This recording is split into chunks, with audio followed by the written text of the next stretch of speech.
अच्छा साकिब अली, ये बताइएगा कि हमने देखा जब हम लोग विजिट कर रहे थे मुख्तलिफ मार्केट्स का, जब अगर हम सब्जी की बात करें तो सब्जी की शॉप से हमने देखा कि कहीं कोई चीज़ जो 20 रुपए महंगी नजर आ रही थी, वो जब हम आगे एक ही उससे बिल्कुल साथ वाली दुकान पे गए, वो उसका अचानक से 40 रुपए उसमें इजाफा लग गया सरकारी रेट लिस्ट से। तो इस हवाले से बताइएगा, और ये भी बताइए कि जो इंतजामिया है उसका इसमें क्या अमल दखल है, और किस तरीके से जो है चेक एंड बैलेंस को जो है वो मजीद मौसर बनाया जा सकता है। देखें जी, जैसे आपने बात की कि एक दुकान पे पूरे शहर में कोई एक दुकान इंतजामिया ही हमें दिखा दे कि जिस पे रेट बराबर हो, रेट लिस्ट के मुताबिक छोड़ दें कि किसी एक 10 दुकानें ऐसी बता दें जहाँ पे रेट बराबर हो।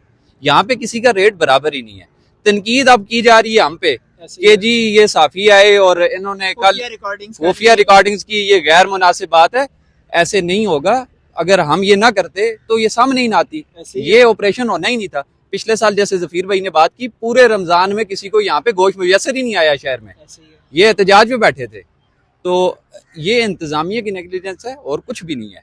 इंतजामी ऑफिसर अपने दफ्तरों से बाहर निकलेंगे, अवाम के मसाइल इन्हें सुनने पड़ेंगे। अवाम में अब वैसे भी शऊर बेदार हो चुका है, अब अवाम को जवाब देना पड़ेगा, हर इदारे को जवाब देना पड़ेगा, और ताजिर साहिबान को भी अवाम को जवाब देना पड़ेगा।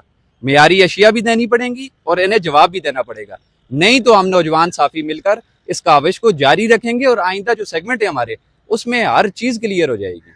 मीडिया ट्रुथ कैम्प की रुदात तो आपने जानी, और नौजवान सहाफ़ियों का यही कहना है कि ये एक्शन सोसाइटी के और अशिया खुरोनोश के मुख्तलिफ सेक्टर्स के मुतालिक भी जारी रहेगा। मीडिया ट्रुथ कैम्प जो कि इब्तदा से यही कह रहा है कि आपने जानना है और आपने ही फैसला करना है कि इस तमाम गरां फरोशी का जिम्मेदार कौन है। आया इंतजामिया की जिम्मेदारी है, हुकूमत की, या ताजिरों की जो कि गरां फरोशी में मुलविस दिखाई दे रहे हैं।